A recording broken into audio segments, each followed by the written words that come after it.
Hello, and welcome to the Lucidist podcast, where I explore everything because I believe everything is connected to everything else. So if you touch one thing, you're touching it all. If you touch nothing, you're still touching it all.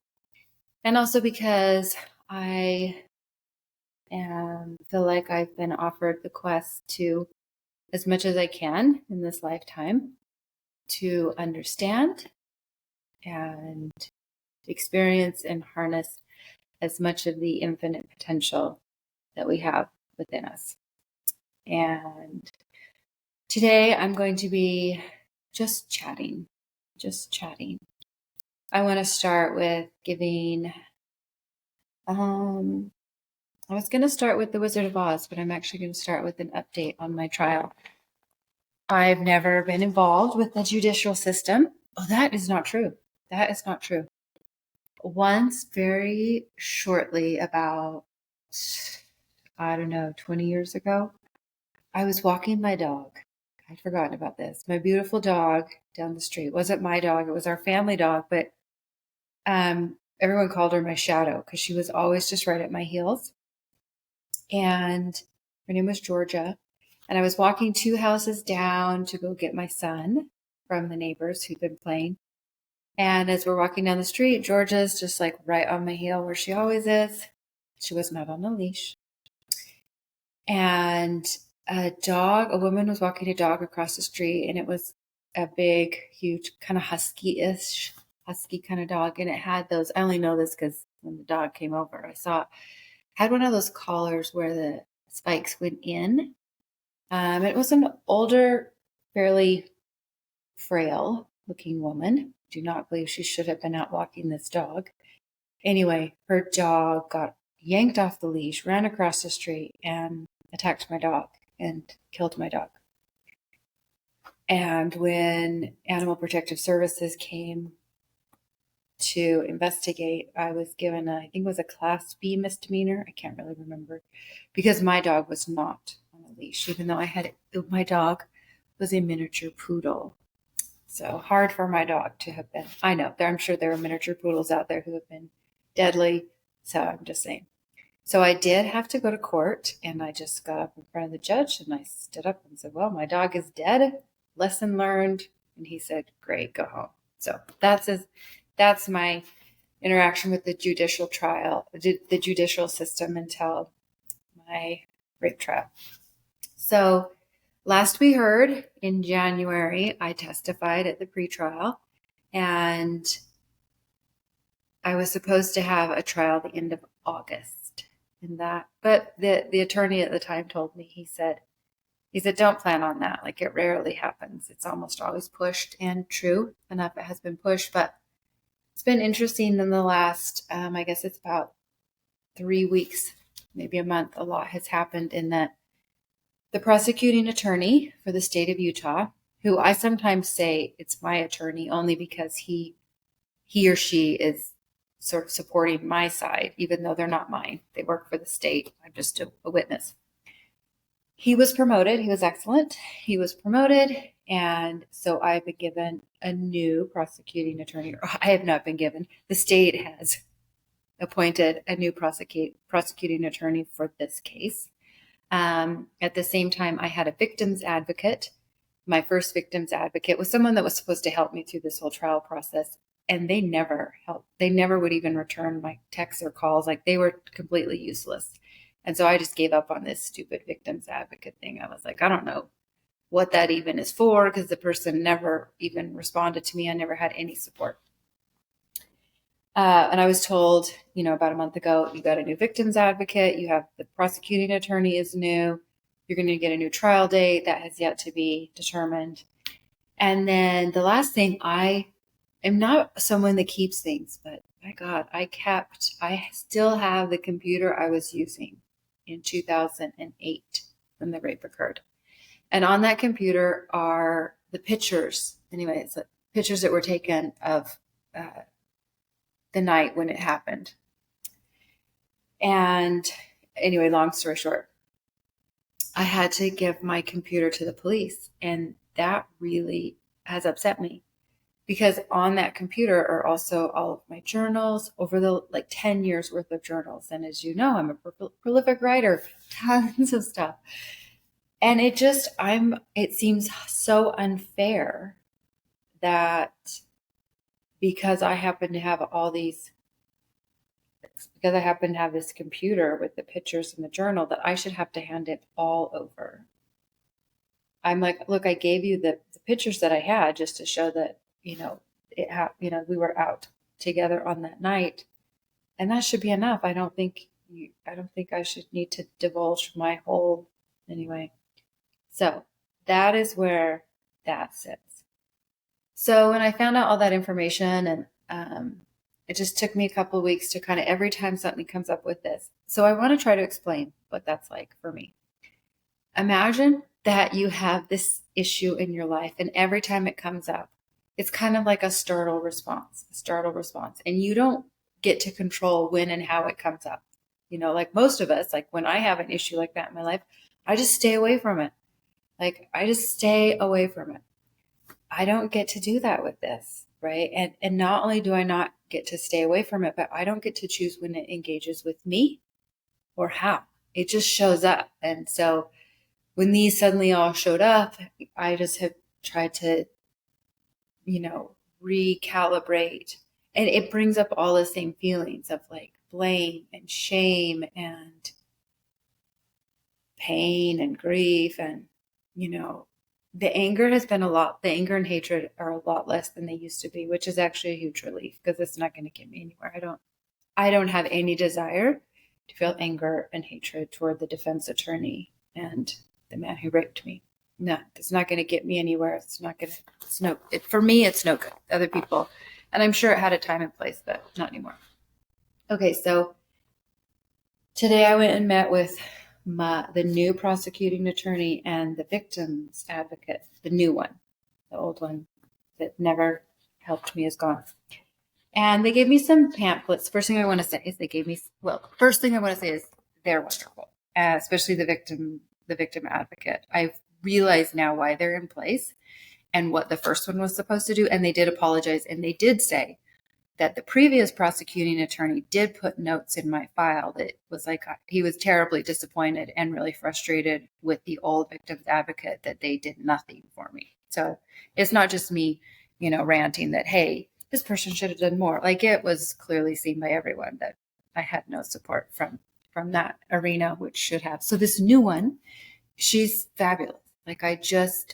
She's on my side. I know she's on my side. I know she's got me. She is with me. Hopefully they don't change it again. Hopefully she's with me through the entire process. And this is what I've learned. So many people cannot go through this with me. People that dearly love me, people that I think want to, they just can't. Like, this is not easy. It's not pretty. It's triggering for all people, men and women. Like, it just is far more difficult than I realized at the beginning. And now that I've seen people not be able to show up, I'm like, oh, this is even harder than I maybe even still realize. So to have this victim advocate who I know is going to show up with me and for me through this entire process is an enormous relief. That I finally have somebody that can go through this with me is huge. And not that I don't, my children have been the stalwarts, the ones that have been able to do the best through this, but it's not, I don't want to rely on them or lean on them. I love their support, but that's not what they're there for. They're still just growing up, for God's sake. I want an adult. And so I now have one, and that is huge. And the new prosecuting attorney, it's going to take me a little bit of time to kind of get to know her and understand her. She's completely opposite of the last prosecuting attorney. I mean, they each bring their own personality, and they navigate and negotiate and do the trial, based on that. And so she's very, very different. It'll take me a little bit to get used to her style and move forward. The other thing I wanted to say is that I did not realize the pretrial was so hard for me. I told people in my life, this is my Everest. Like, it was the hardest thing I've ever done, was get on that stand and testify. Well, so these two, and they're both, my victim's advocate and the new prosecuting attorney are both women, which is interesting to me because I've just been nothing but men till now.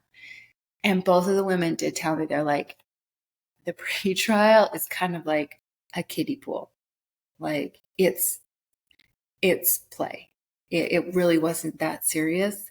It really isn't that big compared to what we're about to do, which I was just like, and they were saying that today, I was like, oh my God, I thought I had just climbed Everest.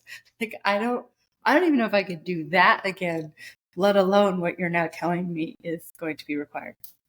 I just want to say to all the people out there who have had some kind of violent offense in their life and they've survived it, I am more than sorry. And I understand. And if you haven't spoken up, I understand why. And I used to be a lot more judgmental. And I thought everybody should.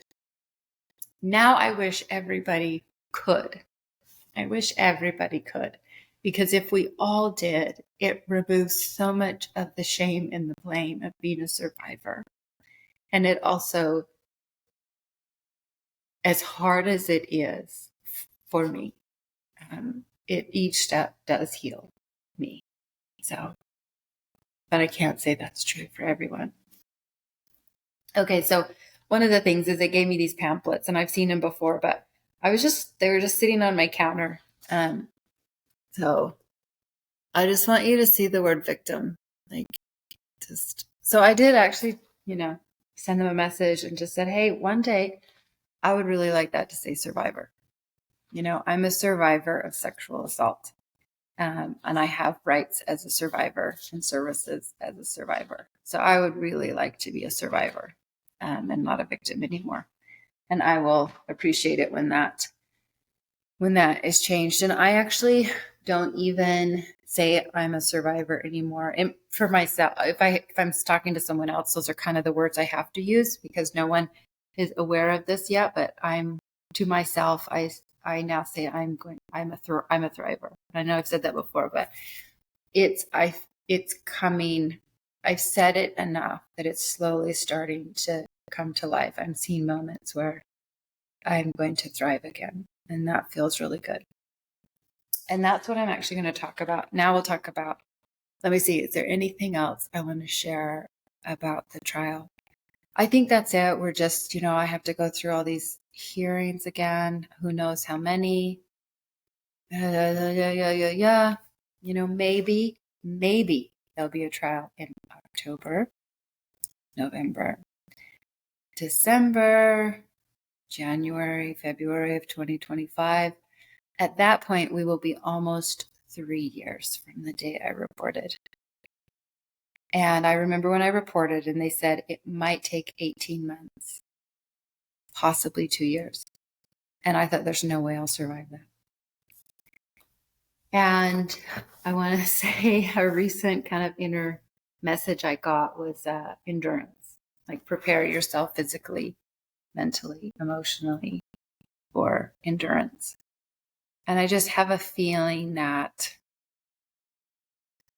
this is going to still continue to take way longer than I thought, than I wish, than I think it should.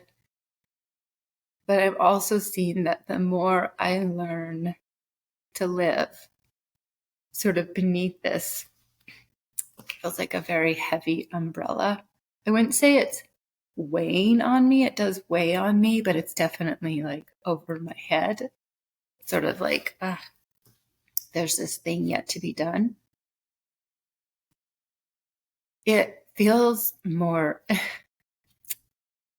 and more like a gift, that the strength it's teaching me, the resilience, the patience, the compassion, the deeper insights and understanding into women, into men, into feminine, into masculine, into our society, into humanity. And I just feel like they're important for my journey, for my growth. So I'm more at peace with how long this is going to take. I'm more patient with the process. And I have more faith in it than I did before. And I do. Today's meeting it was very, very helpful to know that I now have the support that I've been wishing that I had. And that I believed in. Like, I believed there was someone, or there may be more, but someone's out there that could actually not just walk the journey with me, like say my children, but could actually provide support in a meaningful way. I've also had, I've tried a few therapists, but I'm really, really smart intellectually, and I know a lot. I'm also incredibly clever, meaning, and I'm older, right? I have a lot of lived wisdom. So I had some therapists, and although they were talented, they were young. And I'm sorry, there's something to be said for lived experience. They didn't necessarily even know intellectually as much as I know. And so I was often telling them certain things. And we're talking like epigenetics. I mean, I think as a therapist, you should understand the science of epigenetics. And then the third piece is I'm really clever, and I don't always want to know certain things about what's going on inside of me. So I'm clearly not going to tell you about them if I'm hiding them from myself. And so if you can't see through my cleverness to help me see and reveal and talk about and deal with the things I don't want to deal with, we're not going to get very far. And I have had therapists who see right through it, and they're like, I got you. So I need a good therapist. And I was given the name of one I think that's going to work. My victims advocate gave me one, and I'm really excited to have that support as well. So anything else about the trial? No, just that it's going to take time. I still have a lot to learn and grow. I don't even like to say those words, but I just feel like that's where that's going to go. So, and each time I touch down into this place, two things seem to be happening. I either have a moment where I sort of just break open, and this happened maybe about a week ago, just broke open, and it was just a flash flood of emotion, just sobbing. And then today, meeting with them, I kind of expected the same thing, and it wasn't. I was just okay. I could get a little emotional or teary, but it was okay. So I appreciate both of those. Both the times when there's a lot of movement, which I think is healthy, and there are times when there's a lot of cognition and clarity, which I think are healthy. So both of those feel good. I think that's about all for the trial. Maybe more will come up. What I have here are some notes I took. So every once in a while, I will feel drawn to return to one of my old podcasts and listen to it. And when I do that, I realize I've come around in my spiral. I've talked about this before. I had a teacher, the Native American shaman in New Mexico, who taught life isn't a circle, it's a spiral, meaning we spiral down deeper and deeper and deeper into the quote same things. So you come around on the spiral. It looks like you're in the same place if you think life is a circle instead of remembering it may be circular, but you're spiraling deeper and deeper. So oftentimes when I'll return to a podcast, I realize I return to the same place where I've been before, only the wisdom and lesson is going to be at a deeper, or it doesn't even have to be a deeper level, just at a different level, right? A spiral can go out, doesn't have to go up and down, you go left to right. Right. So I don't want to give any hierarchy here, but just that oftentimes we return to the same lesson. So yesterday, something in me was really strong. And it was like I had canceled what I was going to do in the morning. I didn't go work out in the morning, which is kind of my routine. And instead, I just sat there and listened to a podcast. And it was the Wizard of Oz podcast that I've done, where I talk about that story as a roadmap. One of my favorite, and one of the most powerful. And I got done listening to it, and it was so powerful listening to it. And I've listened to it before and haven't mentioned it. So I realized in this moment, I literally am starting over. Just like I was the very first time I put on Christine's clogs. You should go listen to that podcast. It's very good. So the first time I put on Christine's clogs, it was after my death. So 2018, can't quite remember. So at least 6 years. That was when I knew the Wizard of Oz was going to be my roadmap. Yesterday, it's time to put the shoes back. I literally went and got Christine's shoes out of the closet and put them on yesterday after I listened, because I realized, oh, damn, I am literally starting this journey all over again. And that's one thing I want to say. I do not know about your life, but it seems like in my life that I will take the same journeys all over again for the very first time. And I loved the Wimbledon quote this year. And I don't know, like I said, it's the first time I've really watched Wimbledon. So I don't know if this is their always quote, but it is always like never before. Always like never before. And that's where I am. I'm going to start the exact same journey, and it's going to be always like never before. Always like never before. Okay, so listening to the Wizard of Oz podcast, my own podcast, which is about 18 months ago, I think now, maybe a little bit more. Here's some of the things I noticed. First, I noticed my confidence, and I realized I was getting to the end of completing that journey. And so I had a lot of confidence. I was like, wow, I really had a lot of confidence. Now, starting this journey, I've got like, sun is like 3% or so. It's like none. So, and this doesn't surprise me. I kept telling myself, I kept asking to begin again and to start a new journey and learn new things and learn new lessons. I wanted to be done with, a lot that I've been learning. And I told myself, if that happens, you're going to feel like a fumbling, like a child just learning to walk again. Like it's going to be very scary and all that. So, I mean, I knew what I was asking for. And I think I've gotten it. And it's a little bit harsh. So the first thing I noticed about me back then, as I was finishing that journey, was my confidence. And the other thing I noticed was I am so incredibly insightful and thoughtful about everything I do. And I'm so attentive to details that other people overlook.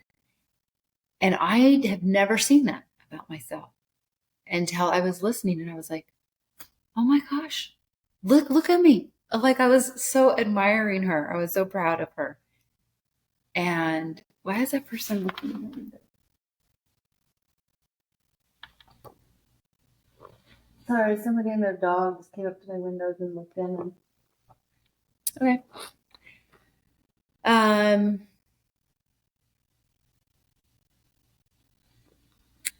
Who was that? I'm gonna go freaking look.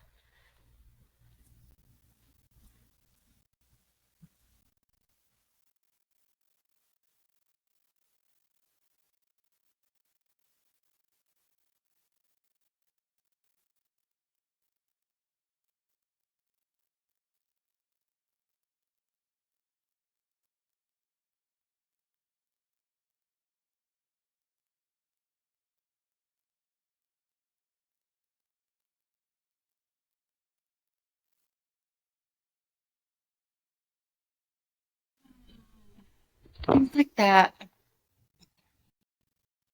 For me, don't like that.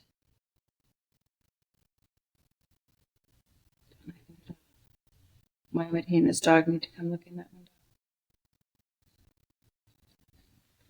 Guess I'll be looking.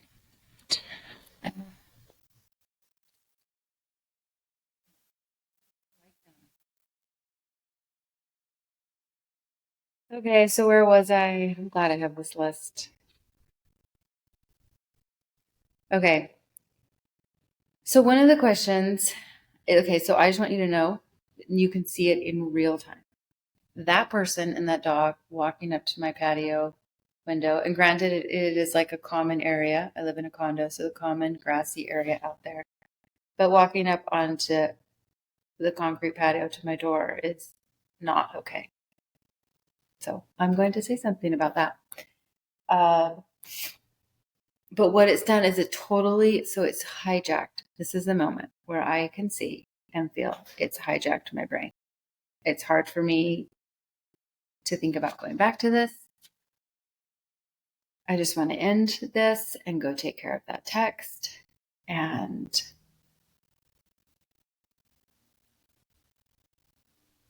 it's frustrating to me, people's lack of boundaries, people's lack of respect, it was a man walking his dog.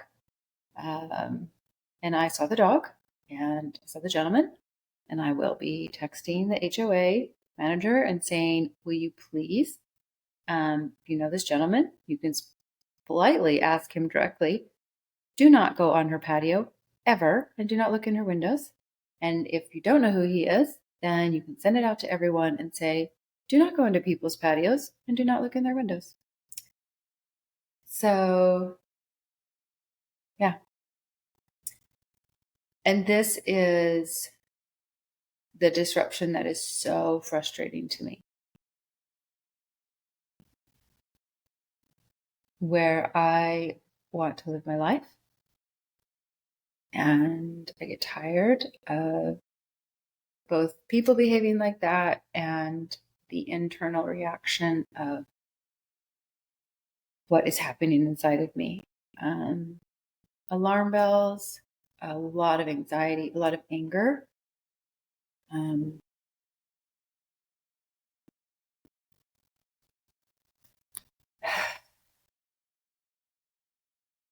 So this is one of the aftermaths of trauma. And this is breathing through the shit while committing to myself to do all that I can to set my boundaries and be safe in my home. Living in my own home again has had its fair share of challenges. And it's interesting because part of being in a condo, I've always lived in homes, and choosing to be in a condo was for a sense of safety, where I felt like there were people around that I could trust. And I wasn't in an isolated home on my own. So to have, you know, this occurrence, it could be very innocent. I'm not so sure. I don't think a woman would have let her dog walk all the way up to my door and then also come in and look.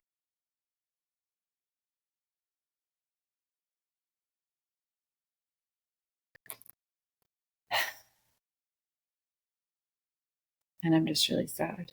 My heart is sad and my heart hurts. And I'm tired of this.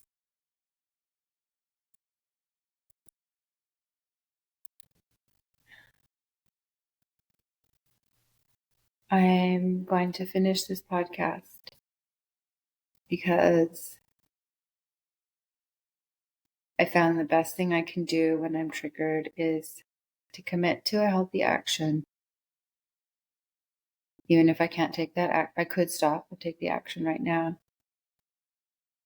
But to stay present and cognitive when that other part of me wants to take over and go into fight or flight is a very powerful message that I can take care of myself. Okay. And that the present is not the past. So, okay. the next question. So I apologize. I was really excited about this podcast. It's so weird where it's going. I'm just going to go with it. So one of the questions I asked myself on that podcast a while ago, the first one that really stuck out for me is I was talking about when Dorothy was heading out into the big haunted forest. And I asked the question, I said, what if Dorothy had headed into the forest and couldn't get through? And so she kept going, looping back around and trying to get through over and over, and she couldn't get to Oz. And I asked the question, what would you tell Dorothy in order to get through the forest and actually make it to Oz? Meaning, how do you break an old cycle? And I paused there and I thought, what would I tell myself right now? What would I tell myself right now? What would I tell Dorothy if she kept getting stuck in the haunted forest? And the answer came so fast and so strong and so clear. And it said, quit paying attention to the trees. Focus on the yellow brick road and get through. Just focus on yourself and the road and walk it. Just focus on yourself and the road and walk it. And quit paying attention to the trees. And that felt pretty scary because I've spent my whole life paying attention to what's going on outside of me. People, places, experiences, events. And for me to just sort of like, in a way, to sort of put my blinders on and just say, I am going to focus on this yellow brick road and I'm getting through this forest. It is scary. And yesterday, what scared me the most was relationships. Like either hurting someone I love or losing someone I love or being thoughtless, in my actions. Right now, sort of like disregarding him and saying like, you're not taking this moment from me feels scary. Like he's going to jump out of the bushes now and get me. Right. Like always being on guard, always being on watch. So interesting. The other thing I noticed in the story, one of the things I want to continue to work on, which I realized back then, in that moment when I was recording it, I was doing this much better. Right now, I'm not as good. And I talk about how kind Dorothy is to all these aspects of herself that she's trying to integrate, how kind she is to her mind, i.e. the scarecrow, how kind and thoughtful she is to her heart and her body, i.e. the Tin Man, how kind and thoughtful she is to her soul, i.e. the lion. And I haven't been, because I've been having such a hard time with all the changes in my life, I haven't felt very good about the way I've been feeling, the way the way I've been reacting, which for me, reacting is withdrawing. I withdraw. My reactions are very internal. And I want to be more kind to my mind as it struggles to integrate all these changes. I want to be more kind to my body as it feels all the sensations that it feels as life changes, and more kind to my heart and my soul. So just really remembering how kind and thoughtful, non-judgmental Dorothy is, and bringing more of that into my life. The other thing that I loved about the podcast that really struck me again is that I had done a lot of research on that podcast and looked into the etymology of words. And The Wizard of Oz taught me integrity. And as I studied integrity, the etymology led me to the word wholeness. Integration comes from the word wholeness, or they're very closely related, but also integration. So part integrity is related to wholeness. Integration is related to wholeness. And so in the podcast, I talk about how integrity through wholeness, that integrity, having integrity with ourselves leads to integration of ourselves. And the integration of ourselves allows us to have more integrity. So integrity leads to integration, leads to integrity, and all of them lead to a more whole aspect of ourselves. So I really liked that. This next one is where kind of the biggest thing that I feel like I'm not listening to right now. And I don't know why, because I'm usually very good at this. I don't feel like I'm trusting the wisdom of my body. And I didn't even see this until I was listening to the podcast. And I could hear in my voice that I was in a place where I was very much trusting the wisdom in my body. And as that me spoke, I realized I was not, that there was like this strange dissonance. And it was like my body was saying, you're not listening to me. You're not trusting me. I need more attention. I need you to listen to the wisdom in your body. I don't understand. I am usually very good at that. And so I'm glad that I've seen that, and I want to listen to that more. The other part it involved in that same area with the body, as related to the Tin Man. In the podcast, I talk about, we need to break down the layers of armor that we've built up, like the Tin Man. And it reminded me of a quote by Thomas Tranströmer, Swedish. I'm sure I didn't say that anywhere correctly, but his quote is, I walk slowly into myself through a forest of empty suits of armor. I'm going to read that again. I walk slowly into myself through a forest of empty suits of armor. And I have had that quote for years on my phone, and I often look at it and remind myself that that's part of going home, is slowly removing those those suits of armor. And obviously he has a forest of empty suits of armor. I think I too have a forest of empty suits of armor, and that I just want to continually walk slowly into myself through a forest of empty suits of armor and armor myself. Another thing I really noticed in the podcast was how much I believed in myself at the time. I'm struggling to believe in myself again. But I remind myself I'm at the beginning of a journey, and the beginning of every journey is struggling with just the smallest things.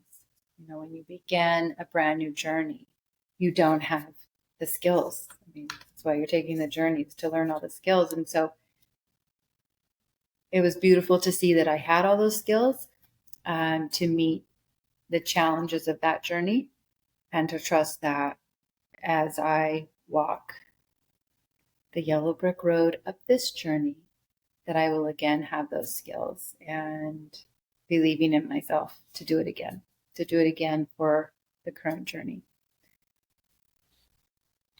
So let me see if I wrote some other things.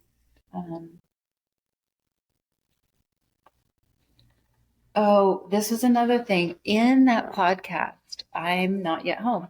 I don't have a physical home, and I speak about, I say in it, I'm ready to go. I've created a home in myself, and now I'm ready to go home, in a physical home with walls and floors, ceilings and doors and hearth. And I also said something beautiful about a home like blessed by my mother's and my father's. And I said it in the plural. And I'm now in a home with walls and floors and ceilings and doors and a hearth. And I had my home blessed. So my mother's, in her, I would say in her heart of hearts, her lineage was very indigenous. And so when I moved into this home, I had a friend come who's um, a bit talented from the indigenous traditions and had the home and myself blessed in that way. And then my father, I think he also had a very kind of wild, I know he did have kind of a wild rogue indigenous spirit, but he adhered to the Mormon faith quite staunchly. And so recently I had someone from the Mormon faith. It kind of happened just spontaneously. A friend who is from that faith was dropping off some fish that they had caught up in Alaska. And I just on a whim, I was like, oh, hey, like you're from that faith. And I have wanted to have sort of my paternal lineage bless the house since my dad has passed. And so they offered a blessing to from in the paternal. So I wanted to speak about the power of our voices, the power of sound, and the power of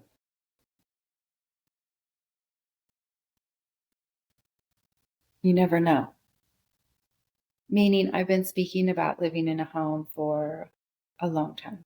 I've been wanting to come home for always, always. But I've been wanting to be in a literal physical home for the 5 years that I wasn't. And I just kept, didn't know how or when it would ever happen. And even when it did, it's been harder than I thought. But it did. And just believing in the power of your heart to be spoken by your own voice. And it may be a very quiet voice in prayer. It may be a whisper to yourself. It may be a plea. It may be a blessing. It may be a cry. But the power of our voices to speak can bring forth new life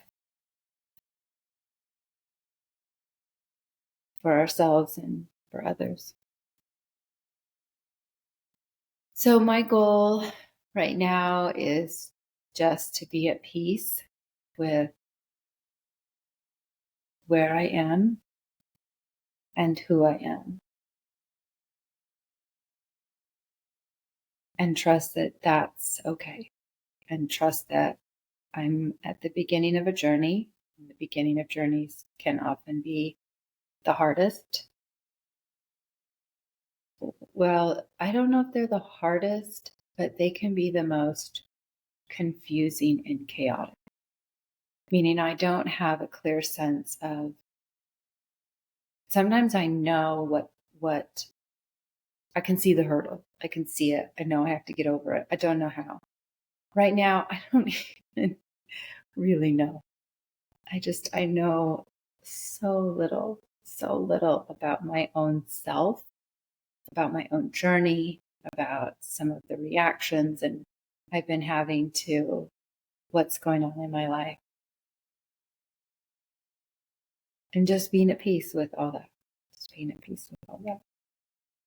So that is, I think that's it. That's it. Like I said, I just wanted to have a chat today and share the power of beginning again, the power of always like never before, the power of spiraling through life and learning lessons again and again and again, but in new ways, in deeper ways, in bigger ways, broader ways, taller ways, shorter ways, all the ways. And I'm just taking a moment to see if there's anything else I would want to share.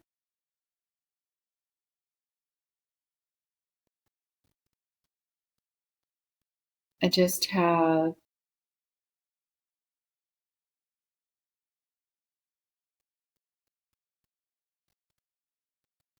I guess honestly, I had some moments there where my mind became clear and focused.